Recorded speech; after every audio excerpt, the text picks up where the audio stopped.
Hello,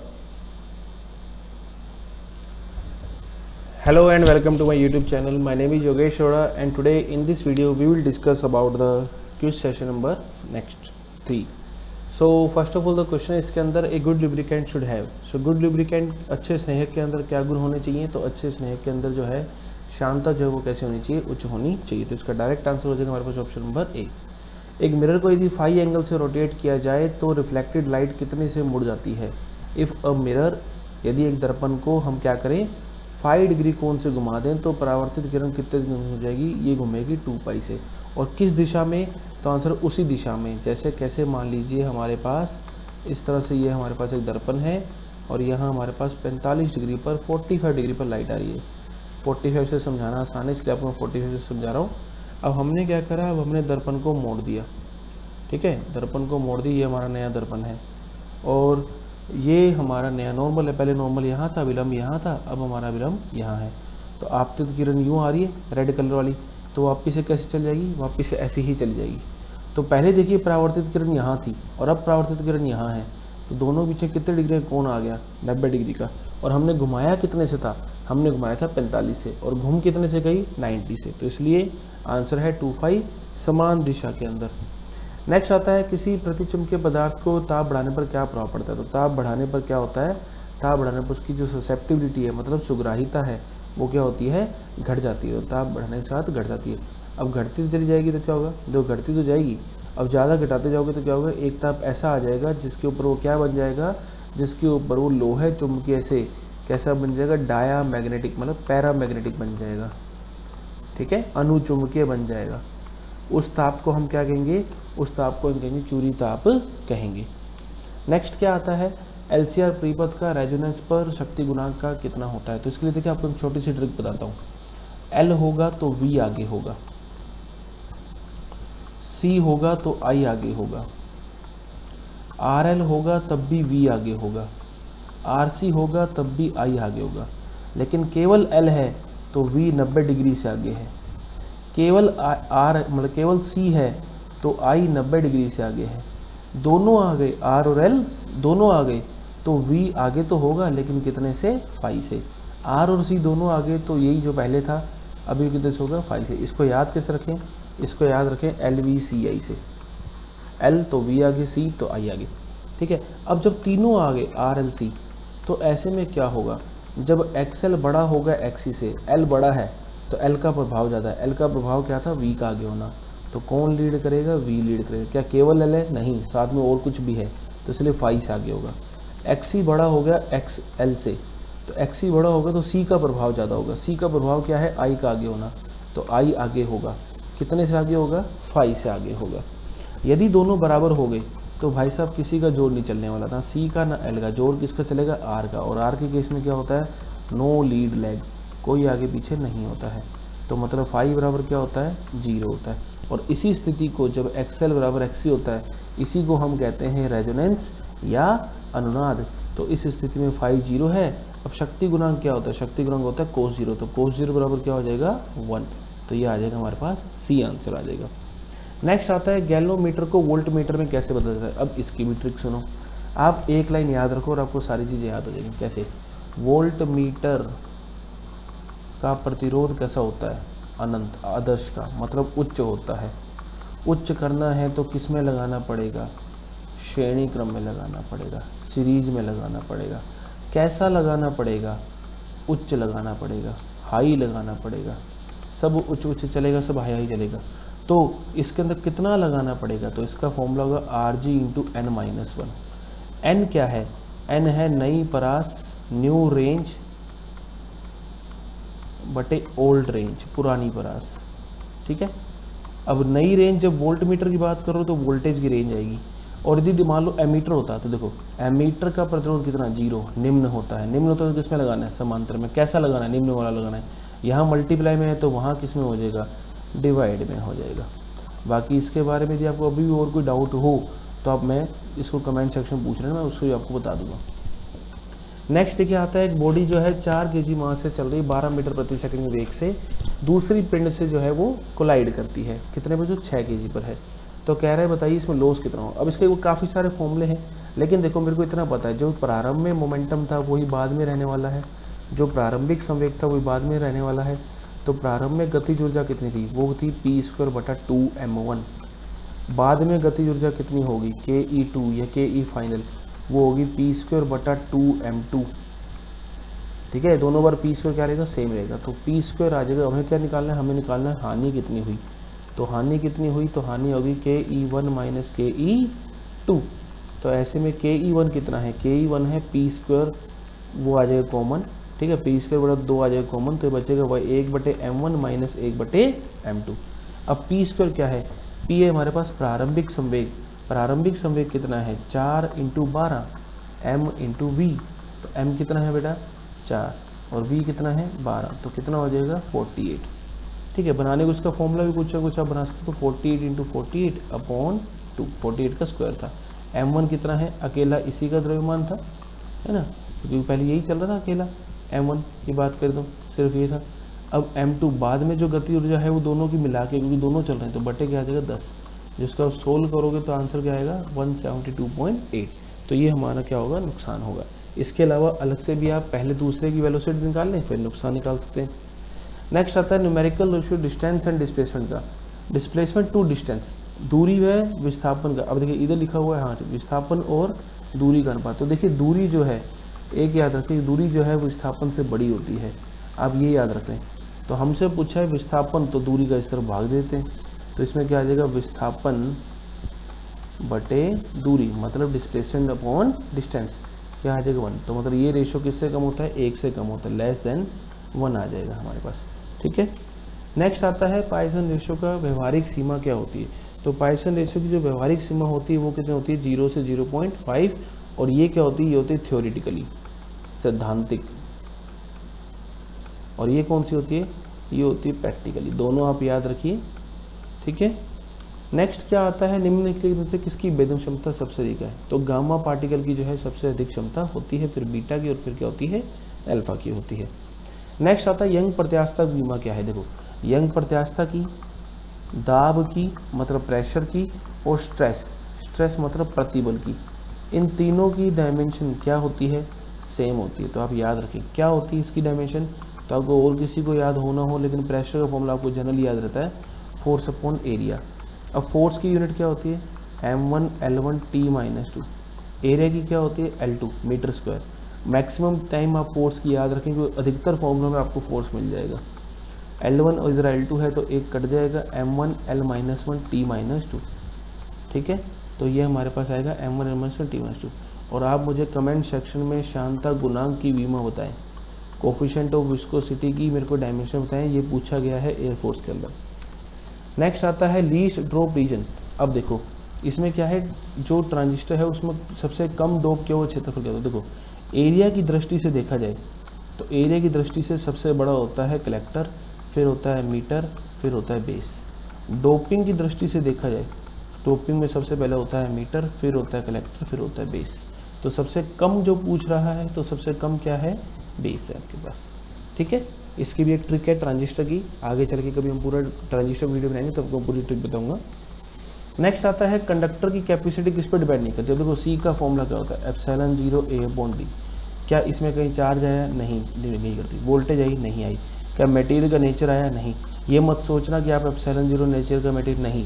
ε0 प्लेटों के बीच में भरे हुए पदार्थ का मटेरियल है, उसकी प्रकृति है। तो इसलिए आंसर क्या आएगा, ऑल ऑफ दी जाएगा।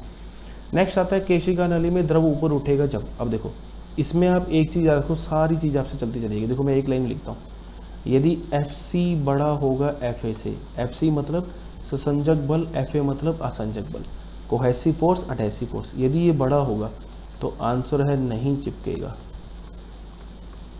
गीला नहीं करेगा। और ऐसे में जो कॉन्टैक्ट एंगल है, स्पर्श कोण है, वो 90 डिग्री से बड़ा होगा। अब कौन सा एग्जाम्पल याद रखो आप इसके लिए, HG और कांच का। ठीक है, इसके अंदर स्पर्श कोण कितना होता है, कमेंट सेक्शन में बताएं। तो थीटा क्या है, 90 डिग्री से बड़ा होगा। थीटा 90 डिग्री से बड़ा होगा तो क्या होगा, ये नीचे उतरेगा। ठीक है, अब हमसे कौन सा पूछ रहे हैं, हमसे पूछ रहे लिक्विड राइज। राइज मतलब ऊपर उठने वाला। ऊपर कौन उठता है, पानी। पानी के लिए स्पर्श कोण क्या होता है, 90 से कम होता है। तो 90 से कम होता है तो क्या आ जाएगा, लेस देन 90 डिग्री।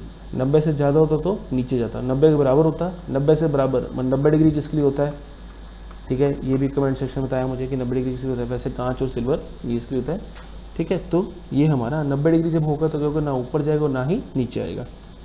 नेक्स्ट आता है वर्क डन, कितना होगा जब एक ऑर्बिटल पाथ में घूम रहा है। देखो वर्क डन का फॉर्मूला होता है F into D S into cos theta. जहाँ भी एफ और डी एस लंबवत होंगे वहाँ वर्क डन जीरो होगा, या जहाँ एफ और वी भी लंबवत होंगे वहाँ भी वर्क डन कितना होगा, जीरो होगा। जहाँ कहीं भी अभिकेंद्रीय बल लगता है, अभिकेंद्रीय बल वेग के लंबवत होता है तो उसके द्वारा किया गया वर्क डन जीरो होता है। तो ये घूम रहा है तो इसका वर्क डन जीरो होगा। ऐसे ही मैं इसको घुमा के क्वेश्चन को पूछूं कि इलेक्ट्रॉन न्यूक्लियस के चारों, नाभिक के चारों ओर घूम रहा है तो उसमें क्या होगा, उसमें वर्क डन जीरो होगा। आपको याद हो तो हमने चुंबकीय बल का सूत्र पढ़ा है, F बराबर Q into V cross B. तो यहाँ F जो है V के लंबवत होता है, इसमें भी किया गया कार्य क्या होता है, शून्य। और जब किया गया कार्य शून्य होता है तो ये गतिज ऊर्जा में परिवर्तन नहीं कर सकते हैं, इस बात का आप ध्यान रखें, ठीक है। नेक्स्ट आता है डिस्टेंस और सन के जो बीच की जो डिस्टेंस है वो यदि आधी कर दी जाए तो नंबर ऑफ डेज जो है ईयर में कितने हो जाएंगे। सो देखिए केपलर का तीसरा नियम देखते हैं, तो ये होता है टी स्क्वायर बटे R cube. So T1 square बटा T2 स्क्वायर बराबर हो जाएगा R1 क्यूब बटे R2 क्यूब। तो T1 कितना है, T1 होता है हमारे पास 365 डेज आज के समय पे जो है। T2 हमें बताना है, R1 कितना है, R1 को R मान लेते हैं, ठीक है। R2 कितना है, R2 कर दिया, देखो हाफ कर दिया प्रेजेंट वैल्यू का, तो R2 कर दिया R1/2, प्रेजेंट को हमने R1 मान लिया, हमें तो उसमें लिखना थोड़ा ना, तो ये आ जाएगा ये, और यहाँ आ जाएगा T2 स्क्वायर। जब उसको सोल्व करेंगे तो फाइनली आंसर कितना आएगा, 129 डेज आ जाएगा। नेक्स्ट आता है एक जनरेटर किसके सिद्धांत पे कार्य करता है। तो जनरेटर सिद्धांत काम करता है इलेक्ट्रोमैग्नेटिक इंडक्शन। ट्रांसफॉर्मर किसके सिद्धांत पे काम करता है, ट्रांसफॉर्मर अन्योन्य प्रेरण, ठीक है, म्यूचुअल इंडक्टेंस के सिद्धांत पे कार्य करता है। लेंज का नियम किस पर टिका हुआ है, लेंज का नियम ऊर्जा संरक्षण के नियम पर टिका गया है, एनर्जी कंजर्वेशन पर। ये सारे मैंने आपको इम्पोर्टेंट बता दी जो हमारा काम के हैं। नेक्स्ट आता है हमें क्या निकालना है, टॉर्क निकालना है। और टॉर्क का फॉर्मूला देखिए क्या होता है, तो टॉर्क का फॉर्मूला तो किस पे निकालना है, एक कुंडली है, कोयल है जिसका एरिया है 2 मीटर स्क्वायर, मैग्नेटिक फील्ड है 6, करंट है 2 एम्पियर, नंबर ऑफ टर्न्स है 10 और थीटा है 0। बस इस थीटा पे ध्यान दो। टॉर्क का फॉर्मूला यदि बच्चों को याद होगा तो वो होता है NIAB साइन थीटा या MB साइन थीटा, बलाघूर्ण का। जब एक कुंडली को हम बलाघूर्ण मतलब किसी चुंबकीय क्षेत्र में रखते हैं एक समान में तो उसको बलाघूर्ण लगता है, उसका सूत्र होता है, ठीक है। थीटा कितना है, 0 है, तो चुंबकीय थीटा 0 है तो टॉर्क भी कितना होगा, 0 होगा, तो आंसर आ जाएगा 0। नेक्स्ट आता है sound wave phase difference 60 degree है तो उनमें पथांतर कितना होगा, कोई फॉर्मूला नहीं लगाना। 2 पाई बराबर कितना होता है, लैम्डा, इतना याद रखो, 2 पाई का कालांतर, लैम्डा का पथांतर। अब 60 डिग्री को क्या लिख दो, पाई बटे 3 लिख दो, पाई बटे 3 लिख दो, 2 का ऊपर नीचे गुना कर दो। अब 2 पाई किसके बराबर था, लैम्डा, 2 पाई किसके बराबर था, लैम्डा के बराबर। तो ये कितना बन जाएगा, ये बन जाएगा हमारा λ/6। यदि कोई कहे नहीं मुझे सर इससे अच्छा नहीं लगा मुझे, तो ले भैया तुम इससे कर लो, तो इससे क्या होगा, λ/2 पाई इंटू डेल फाई। ये फॉर्मूला याद रखें, डायरेक्ट पूछा जाता है, बच्चे कई बार इसमें कंफ्यूज होते हैं, डेल पी इधर ये लगाते हैं। इसको कैसे याद रखें, एंगल से एंगल काटो तो सामने पाथ डिफरेंस और पाथ डिफरेंस बीमा वाइज दोनों एक साथ बच जाएंगे, और वरना सबसे अच्छा तरीका ये लगता है मेरे को पर्सनली। तो 2 पाई हमारे पास क्या है, लैम्डा, लैम्डा की जगह लैम्डा है, 2 पाई की जगह 2 पाई है। फिर इसके बाद देखिए हमारे पास क्या है, डेल फाई, डेल फाई कितना है हमारे पास 60 डिग्री, 60 डिग्री में कितना लिखते हैं, π/3। लो बेटा यहाँ से भी λ/6 आ जाएगा, पर वो काफ़ी लंबा प्रोसीजर है, फॉर्मूला गलत हो गया तो प्रॉब्लम, तो 2 पाई बराबर लैम्डा याद रखें। नेक्स्ट आता है कोफिशिएंट ऑफ म्यूचुअल इंडक्टेंस इतना है। करंट फ्लोइंग, अब ये करंट फ्लोइंग नहीं, यहाँ क्या है, धारा परिवर्तन की दर है, ध्यान रखें, ठीक है, धारा परिवर्तन दर, तो EMF पूछ रहा है। 2 कुंडलियों में जो म्यूचुअल इंडक्टेंस है अन्योन्य परिणाम 8 मिली हेनरी है, प्रवाहित करंट जो है 4 एम्पियर है। ये करंट नहीं है, rate of change of current है, तो आपको E निकालना है। तो E का फॉर्मूला होता है M इंटू DI/dt, मतलब M1 इंटू DI/2/dt। तो M का कितना है 8 मिली हेनरी और DI/dt कितना है हमारे पास 4, तो ये कितना आ जाएगा 32 मिली हेनरी आ जाएगा, ठीक है। तो हमारे पास 32 मिली वोल्ट आ जाएगा, EMF है तो वोल्ट में होगा। नेक्स्ट क्या इनमें से कौन सा जो है इलेक्ट्रिक फील्ड लाइंस के लिए सही नहीं है। 10 प्रॉपर्टी इलेक्ट्रिक लाइन्स की आप याद रखें। पॉजिटिव से आउटवर्ड, नेगेटिव से इनवर्ड, कभी काटती नहीं है। तीसरा, सतह के लंबवत होती है चालक की, चालक से पास नहीं होती है। ठीक है। पांचवा, जहाँ ज़्यादा डेंसिटी होगी वहाँ इलेक्ट्रिक फील्ड ज़्यादा होगा। ठीक है। फिर इसके बाद छठा, लंबाई के अनुदिश छोटा होने का प्रयास करती हैं। सातवां, लंबाई के लंबवत एक दूसरे को धक्का लगाती हैं। ठीक है, मतलब लेंथ के परपेंडिकुलर लेटरली एक दूसरे को रिपेल करती हैं। आठवां क्या होगा, चालक की सतह के लंबवत वाला हो गया। आठवां क्या आता है हमारे पास कि ये चार्ज के अनुपात की क्या होती है, बराबर होती है। मतलब जैसे एक सिंगल चार्ज के लिए आप 4 मान रहे हो तो डबल के लिए कितना माननी पड़ेगी, 8 लाइन माननी पड़ेगी। नाइन्थ क्या है, काल्पनिक लाइनें होती हैं। ठीक है, काल्पनिक रेखा होती है। और 10वीं क्या है, बंद लूप नहीं बनाती हैं, can not forms close loop. Screenshot लेके लिख लेना सारा। तो इसमें से कौन सा हमारे लिए गलत है, तो आंसर है जो है बंद चालक के अंदर होती है। मैंने क्या बोला, चालक की सतह से पास नहीं होती। नेक्स्ट आता है एसएचएम कर रहा है तो मैक्सिमम वेलोसिटी कहाँ होगी, तो मैक्सिमम वेलोसिटी होती है कहाँ, मीन पोजीशन पे। कितनी होती है वी मैक्स, तो वो होती है ओमेगा ए। यहाँ पर कितना होता है, यहाँ पर होता है 0। यहाँ पर कितना होता है, यहाँ पर होता है 0। ठीक है, ये याद रखें। ठीक है, तो वी कितना कहाँ होगा, मीन पोजीशन पे कितना होता है, ओमेगा ए होता है, तो एट मीन पोजीशन। नेक्स्ट क्या आता है, नेक्स्ट आता है फ्लक्स दे रखा है, देखिए कितना 3t² + 4t + 9। कह रहा है हमें 2 सेकंड पर ईएमएफ विद्युत बल निकालना है। तो फैराडे का नियम क्या था, E = d∅dt। कर दो d∅dt। 60 + 4, t = 2 पर निकालें। ठीक है, t = 2 पर निकालेंगे तो 6 × 2 + 4 कितना आ जाएगा, 16। ठीक है, तो ये आ जाएगा 16 वोल्ट आ जाएगा। नेक्स्ट आता है एक कॉन्वेक्स मिरर है, फोकल लेंथ बना रहा है, कितनी बना रहा है, 30 सेंटीमीटर की, और 1/4 1/n जो है ये इमेज बना रहा है। तो ऐसे में बताइए कि क्या होगा। देखो अब आपको एक ट्रिक बताता हूँ कि कॉन्वेक्स मिरर हो, ठीक है, या कॉनकेव लेंस हो और n गुना छोटी इमेज हो, ध्यान है ना, n गुना छोटी, तो आपको डायरेक्ट u का फॉर्मूला लगाओ आप, u = f × 1 - n। Plus minus की फिक्र मत करना क्योंकि u दूरी है, plus I minus I, ignore it. Next इसके बाद आता है क्या, कॉनकेव मिरर के लिए ट्रिक।